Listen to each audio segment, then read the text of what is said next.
SwayamPrabha. Digital India. Educated India.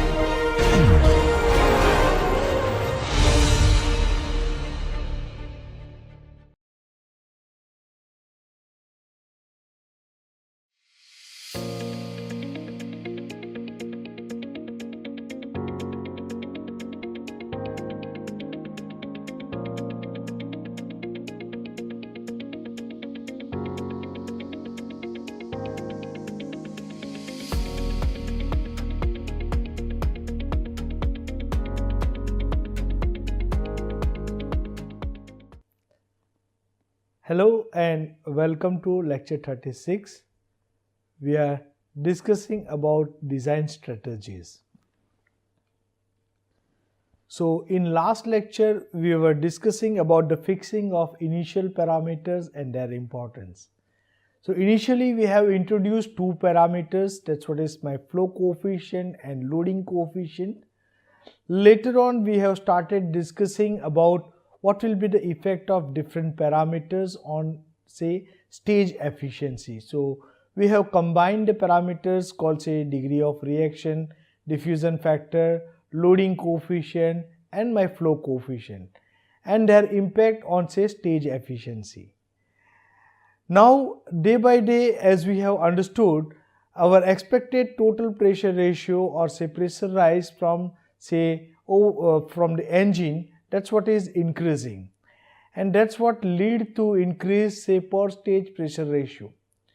Now when we say per stage pressure rise, we are expecting to be larger. That says my mean stage loading factor, that's what will be increasing, and that's what is putting so many constraints in sense of our aerodynamics as well as in sense of my operation.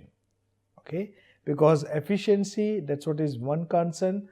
Overall operating range, that's what is second concern, and stall limit or say surge limit, that's what is coming also as one of the limit.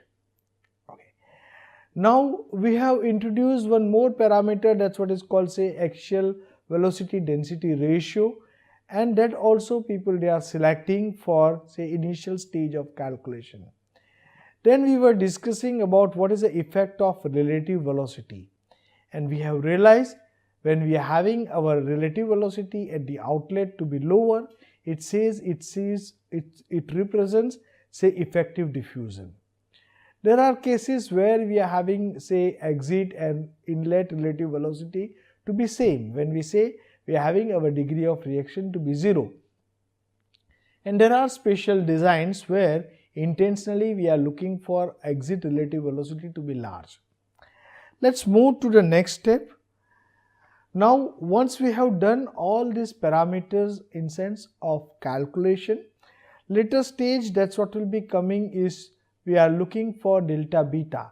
That delta beta is nothing but my blade turning angle. Now if you recall, when we are saying my flow, that's what is entering at some angle, blade angle, say beta 1 or say air angle beta 1.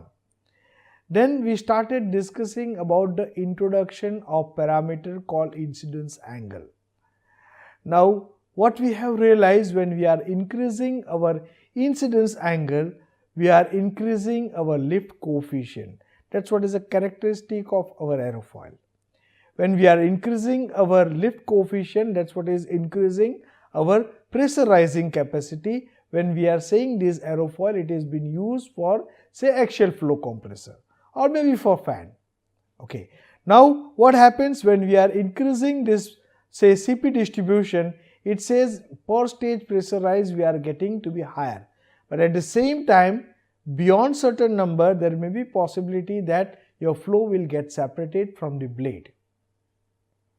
At the same time we were discussing about, say, negative incidence angle, where we are having, say, our pressurizing capacity or my CP distribution, that's what first coming to be lower. Then we have realized, suppose if we consider this is what is our performance map, and say end point, that's what is, say, my design point, we can say this is what is my design mass flow rate and my design pressure ratio. Now when we are decreasing our mass flow rate, my pressure, that's what is going to increase, and my point that will be shifted from, say, point N to point A. and beyond that point we will be having say stall. That's what it says, like stall point. Okay. Now what is happening, we learned for constant say rotational speed, if we are reducing our axial velocity, that's what will lead to increase my incidence angle. Okay. Now this incidence angle, when it is increasing, we realize that's what is increasing my CL, and that's the reason why we are getting high pressure rise. Remember, that's what we are discussing about single aerofoil. My blade is made up of number of aerofoils, so all together that's what will be giving me rise pressure rise. If you consider a second point, suppose I am moving towards say on high mass flow rate side, our incidence, that's what is going to decrease, and that's what will lead to reduce my CL, and that's what will lead to reduce my pressurizing capacity. So we can say our pressure rise expected, that's what will be lower. So we have now variation of incidence angle in positive and negative sense. What we have introduced, we say like this need to be in particular range. Okay. Suppose say if we are considering near the tip region, we need to introduce our incidence angle, that's what will be in the range of negative say 1 to 2 degree. Near the hub, we need to introduce say our incidence angle to be positive. Now realize one thing, this is what is not we are calculating, this is what we are putting in the design point. Okay, so purposefully we are introducing this incidence angle at the initial stage of design, so that when it is working under off design condition, it will still behave like working in a design condition. So here if you look at, here we can say my incidence, that's what is say going to reduce. So you know this incidence what we are putting near the tip, it is negative, that's what will be taking care of that situation. Okay, and we have realized, do not forget, when we say our incidence to be negative and when we say our incidence to be positive, that's what is based on where my stagnation point, that's what is located at the leading edge. We realize when we say my flow, that's what is incident on the pressure side, that's what we are defining as a positive incidence, and when we are saying our flow, that's what is incident on say suction side, that's what we have defined as a negative incidence. Okay. Now let's see like how we will be using this for our design purpose. Okay. So you can say now, as we have discussed earlier also, say now I am putting what angle we are writing, that angle we are writing as a blade metal angle or blade fabrication angle. That's what is given by, say this is what is my case, it says my beta 1 plus or minus incidence angle. That is what is at my entry. Okay. Same way at the exit we have introduced the angle, that's what is called deviation angle, and when we are making our blade, that deviation angle, that's what we are reducing, or say that is what is say minus. So this is what is say my outlet angle, that's what is minus this deviation angle. So remember now this dash, that's what is representing my metal angles. So at the entry, suppose say I am having negative incidence, this will be beta minus negative incidence. If it is positive, it will be positive, and my deviation angle always we are subtracting from our metal angle, from our flow angle. Okay. Now if this is what is your case, in order to calculate our deviation angle, we are using our Carter rule. Okay. So as per the Carter, we can write down this deviation angle at any radial station, that's what is given by m into theta square root of s by c. Okay. Now this camber angle, so theta, that is nothing but it is a say camber angle, that camber angle we can calculate based on my delta beta minus this incidence angle divided by this. Okay. Now if we are putting this m, this is what is called m parameter, it is given based on say a by c ratio. So a by c is nothing but that's what is representing where I will be having my maximum camber. So let's see what is this case. It says here this is what is say 0.4, when we are talking about our aerofoil to be C4 aerofoil, and it is 0.5 when we are using our NACA 65 aerofoil. Now the question must arise, here we are writing in sense of beta. Suppose we are doing our calculation for the stator, we need to replace this angle by alpha. Okay, so for stator also we will be having incidence angle, for stator also we will be having deviation angle, and this is what we need to calculate for both stator as well as for the rotor. It says for circular camber line, this 2a by c, that's what we are taking as 1.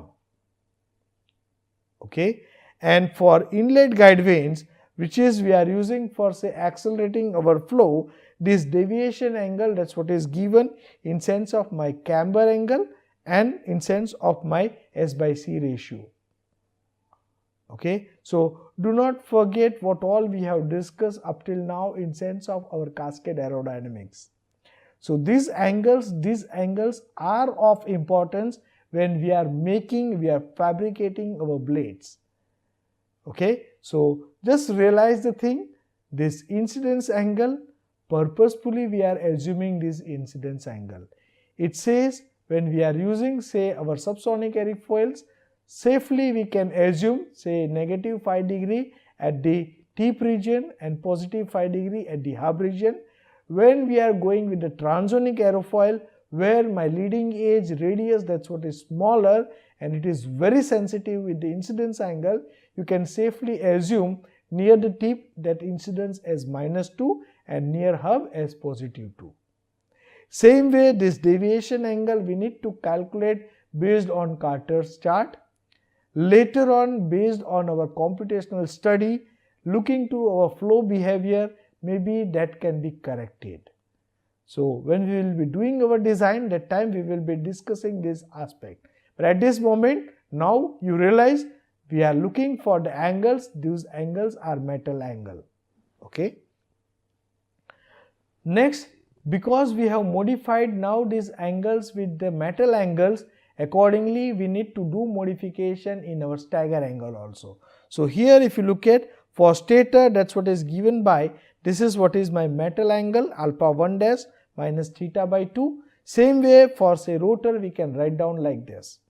And as we have discussed, this stagger angle, that is what is very important, because that's what is deciding my swallowing capacity of the compressor. So basically how much flow, that's what is going inside my rotor, that's what is been decided or managed by this stagger angle. Now we have discussed about the use of different kind of camber lines. So when we are using say circular camber line, we will be deciding with the stagger angle, we will decide what will be my M parameter. And when we are using say parabolic camber line, we will be selecting or deciding my M parameter in a different way. Okay, or vice versa also we can do with. We need to be very careful when we are increasing our stagger angle. There may be chances that my flow will get separated from the suction surface. So basically this is what we learned from our fundamental. Basically we are considering our flow passage within the blade as a diffusing passage.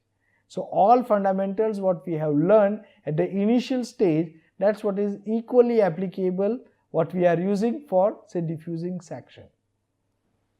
Okay. Now this is what all we were discussing in sense of global trend for last 50 years. So here if you look at, this is what is representing the selection of my aspect ratio, and as we have discussed, now people they are going greedy and they are moving towards a lower aspect ratio. It has its own benefit, and that's what is improving say my operating range, that's what is improving the stall margin with some compromise in the efficiency. But still people they are happy with moving towards say low aspect ratio blades, that's what is having more benefit. Now solidity, that's what is coming into the picture, that's what will be calculated based on my chord and my number of blades. You can see over the year people they are looking for higher solidity blades. Okay, and this is what is representing what we have discussed in last lecture, that's what is my average stage loading, that is also going to increase. And all this trend, That's what is because we are expecting our overall pressure ratio, that's what is going to increase. So you can say this is what is the rise of my overall pressure ratio. Okay, and the increase of this overall pressure ratio is not because we are looking for say a rise of overall pressure ratio. It has to relate with my fuel consumption. So here if you look at, this is what is representing the global trend. Okay, and we are expecting our improvement in fuel economy year by year, and that's what is giving this kind of expectations from the engine. And this kind of expectations we are looking for when we are designing our axial flow compressor. Now the parameter, that's what we have discussed earlier also, that's what is say selection of number of blades. So let's discuss, there are different strategies they are being used for the selection of number of blades. Conventionally, if you recall, we have discussed, we are having the parameter, that's what is called say diffusion factor. Now when we say diffusion factor, at the tip region maybe you can assume your diffusion factor, and from that diffusion factor maybe you can select your number of blades or you select your chord. Okay, suppose say I am assuming my chord, based on that I will be getting number of blades, and that is one of the way of doing the calculation for the selection of number of blades. This is what is one of the idea, and most of the time people they are prefer to go with this configuration. Okay, now one more strategy, that's what has been discussed in NASA SP36. It's an open source document now. So here it says we are having variation of angle, say my beta 2 or alpha 2, you can realize that part, and this is what is representing my delta beta. So based on my outlet angle and what is my delta beta, I can select what will be my C by S. So that's what is representing what will be my solidity. Okay, so for particular angle and for looking for particular delta beta, you can assume your C by S or you can get C by S value. The problem here is maybe when we are having this angle out of the range, then that's what will not be coming into the decided range for the solidity, and that's where you need to do your interpolation. It may lead to some changes, but later on based on your calculation for the diffusion factor you can do modification. So this is also one of the way for the selection of number of blades based on calculating your solidity. Remember this solidity, that's what is varying all the way from my hub to shroud. Because my radius it is varying, because my pitch, that's what we are defining as 2 pi r by z. So do not forget that part. My solidity that will not remains constant from hub to shroud, that's what is always varying. Okay, so this is also one of the way for selection of number of blades. Okay, now this is one other approach, that's what people they have opted for. It says it is correlating degree of reaction and flow coefficient based on inlet relative Mach number, flow coefficient, and my peripheral speed Mach number. These are the numbers, that's what has been plotted for different C by S ratios. Okay, so here if you look at, you can do your calculation for degree of reaction for particular flow coefficient, and you will be having your C by S ratio. So based on this also we can do our calculation for number of blades. So we can say we are having different methods which are available for selection of number of blades. So arbitrarily we cannot select the number of blades, because we have realized that's what is having direct impact on my pressurizing capacity. It has direct impact on my stall capacity or maybe stall margin. It has also impact on say my overall performance and efficiency.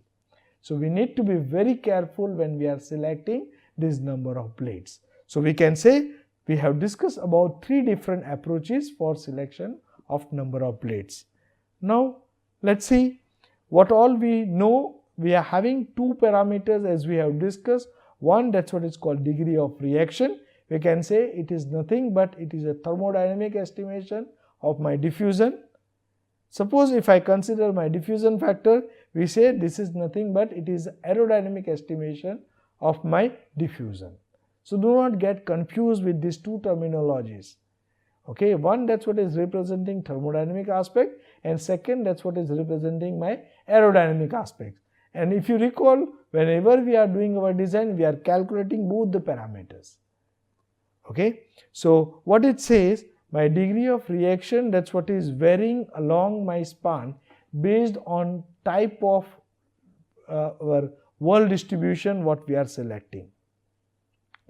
Okay, so it says this is what is varying from 0 to 0.2 at the root or at the hub, and from 0.8 to 1 near the tip region. So you can say this is what is having great variation from hub to shroud. When we say our degree of reaction, that's what is coming to be 0, it says it is in that particular section, that's what is acting like a turbine, because that will be accelerating my flow. And that's what is putting, say, rather having our compression to be happen, that's what will be acting like a turbine, and that's what will be giving you expansion work. So we need to be very careful when we are doing our design. So we need to catch an eye for the variation of degree of reaction, mainly near the hub region. Okay, then we have realized, since we are having our density, that's what is changing because of our pressure, and that's the reason my flow passage, that's what is changing all the way from inlet to outlet. And in order to take care of this variation, we have introduced a parameter, that's what is called, say, divergence angle, and we discussed that need to be within certain range. It should not be more than 8 degrees. Now all this, what all we are discussing about the selection of wall distribution, we are discussing about the calculation of flow coefficient, degree of reaction, diffusion factor, all those parameters, that's what we are discussing for our rotor. So stator also is equally important. Okay, so when we are doing our design for the stator, we have never discussed about the design for the stator. Let me introduce here, say when we are talking about, say, stator design, we need to realize what flow, that's what is coming out from my rotor, that's what is having, say, absolute velocity, suppose say C2, the same absolute velocity that will be entering in my stator. So it says, I can say my C3, that's what is equal to C2. Remember, that's what is changing with my radius. So I am talking about particular stage or particular location. Okay, and we are assuming our absolute flow angle at the exit of my rotor, that's what is same as entry of my stator. So that's the reason my alpha 3, that's what is equal to alpha 2. Now we need to calculate our diffusion factor, we need to calculate our degree of reaction. So if you recall, when we have introduced the parameter called diffusion factor, we said in place of angle to be beta, we need to select that angle as alpha. So that's what will be giving me my diffusion factor at particular station or for particular stator. Okay, we are calculating diffusion factor for rotor, we are calculating our diffusion factor for stator. Same way, my degree of reaction, we can say this degree of reaction, that's what will be coming, say 100 degree. Okay, so it says my degree of reaction for stator, which will be 1 minus degree of reaction of my rotor. Same way, what all we have discussed in sense of incidence angle, deviation angle, say metal angle, stagger angle, all those calculation, that's what we are doing in a similar way, the way in which we have done for our rotor. Okay, so this is the way in which we can do our design for rotor as well as stator.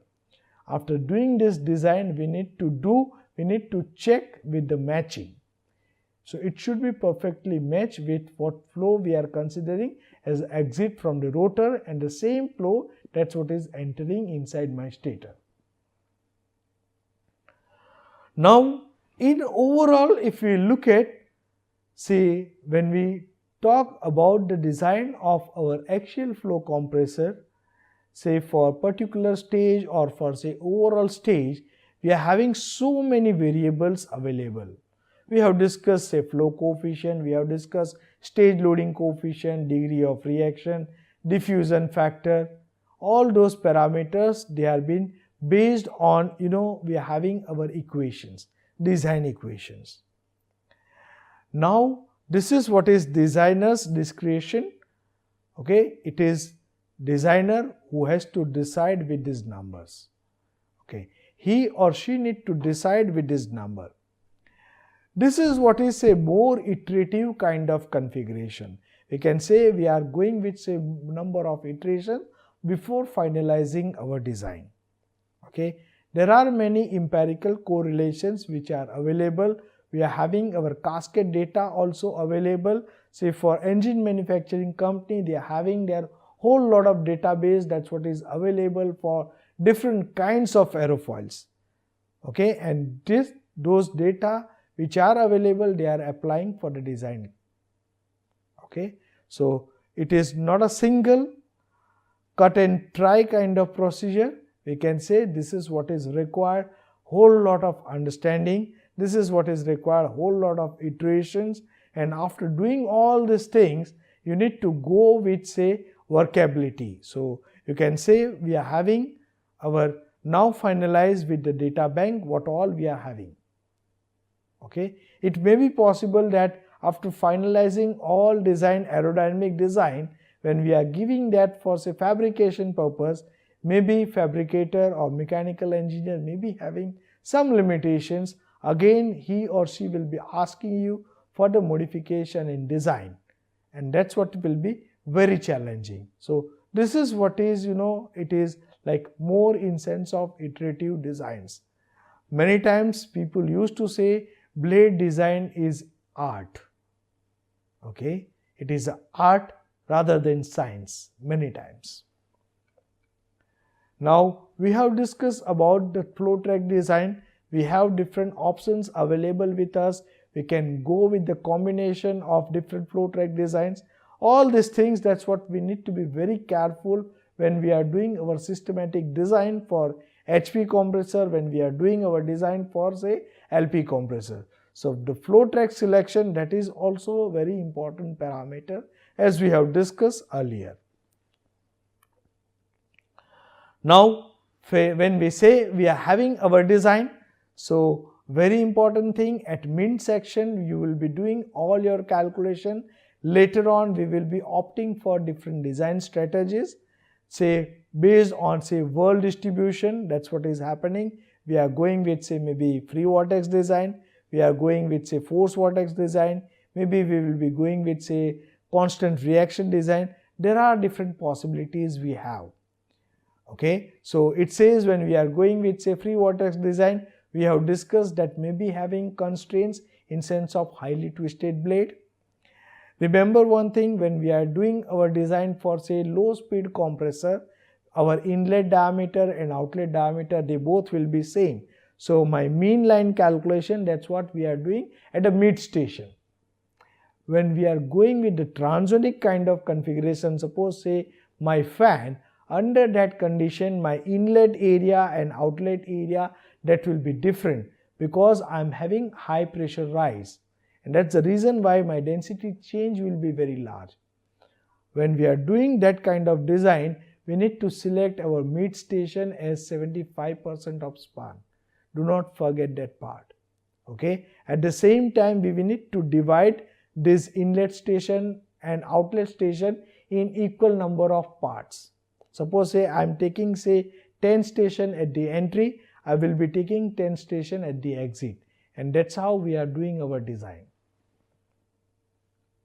So we have discussed about say constant reaction design. What it says, it is not preferred because we are having limitation, it is not satisfying our radial equilibrium equation, and that's what will lead to have deterioration in the performance. We also have discussed about our fundamental method, and that fundamental method, that's what is giving so much of flexibility in sense of selection. Now like as designer, what we are expecting, is, to select different parameters. And we have realized this selection of parameter, that's what is very important based on what thrust we are looking for or what power we are expecting from, say, particular engine. So the selection of parameters like mass flow rate, pressure rise, number of stages, that's what is based on which kind of engine we are designing with, or say which kind of engine where we will be using this axial flow compressor. So maybe we need to assume with axial velocity, maybe we need to assume with my peripheral speed, we need to assume, say, flow coefficient, maybe radius ratio, tip radius, or say my rotational speed. So these all decisions, they need to be made by the designers. Okay, so it is not, many times the design may not be straightway what we are expecting. Which stage you are designing, that's what is very important. So you need to make necessary designs. So it says this is what is designer's choice. Okay, now we need to decide with the number of stages as we have discussed. When we are deciding this number of stages, that's what is based on what all we have discussed about per stage pressure rise. And this is what will be giving us what will be my distribution. Okay, so you can say for initial stage, you can go with high pressure ratio, but at the same time your efficiency will be lower. When we are going with the middle stage, you can go with moderate pressure rise, and at the same time efficiency will be larger. And if we are looking for, say, later stages, we will be having compromise in sense of efficiency as well as in sense of my pressure rise. So this is what will give some of the idea for the initial case. So again here, this is what is the designer's choice. He or she need to make the decision what per stage pressure rise they are expecting, what polytropic efficiency they are expecting from the stage. So this is what is coming with the designer's choice. Over the year, with the experienced people, they are selecting these numbers to be safely, and that's what will reduce the number of iterations what they are going with. Okay. Now when we are going with, say, stage to stage, we are calculating our world velocity component, we are calculating our beta angle, we are calculating our alpha angle, we are calculating our degree of reaction. At mid station, sometimes we are assuming our initial case of degree of reaction. So kind of world distribution what we are selecting, that is also designer's choice. Which kind of vertex distribution he or she is looking for. Okay, so you have your whole lot of flexibility in sense of design. So for single stage design, we will be doing all our calculation in sense of different flow parameters or initial guess parameter what all we have discussed. They are, say, degree of reaction, diffusion factor, stage loading coefficient, your peripheral speed, all those things, that's what we can decide with and we can calculate. That is also the choice of designer. Now when we are coming with all these designs, we need to be very careful here. This is what is check. When we finish our design, we need to check with what is happening. It says my camber angle at the hub, it should not be more than 45 degrees. If this is what is your case, you can say aerodynamically your design will be more challenging, your losses will be very high, and what pressure rise you are expecting may not get, or maybe you will be having loss of efficiency. So we need to take care my camber angle should not increase by 45 degrees. You can say my delta beta, that's what should not be increased by this number. Next check, that's what is your degree of reaction always need to be greater than 0. We have seen when we are doing our calculation, it may be possible that degree of reaction will be going 0 or maybe negative. So under that condition, it is designer's choice to modify that degree of reaction near the hub region. Otherwise, that is also lead to give your flow separation. That's what will lead to loss of efficiency. So we need to be very careful about this aspect. Next parameter, it says my diffusion factor, and as we have seen, we have discussed, Liebling he has discussed, he said like my diffusion factor that should not be greater than 0.5, but with current trend of expected pressure rise to be very high, per stage pressure rise to be very high, it says people they are taking this diffusion factor in the range of 0.6. So this is what is all giving, what all need to be our design strategies. Now I am sure with this understanding of last few lectures, we have detailed understanding how do we proceed with the selection of different parameters. After selecting those parameters, how do we proceed with say design? Then after doing design or during design, how do we decide with the parameters? That's what we'll be taking care in the initial design stage only, so that we will receive what we are expecting in sense of our pressure rise, in sense of our efficiency, in sense of our overall operating range. So here we are stopping with. Now from next lecture we will be discussing about the design of low speed axial flow compressor, where we'll be discussing about all this parameter calculation, and then we will be checking with whether it is coming in the range or not. Stay with me and enjoy this course. Thank you very much.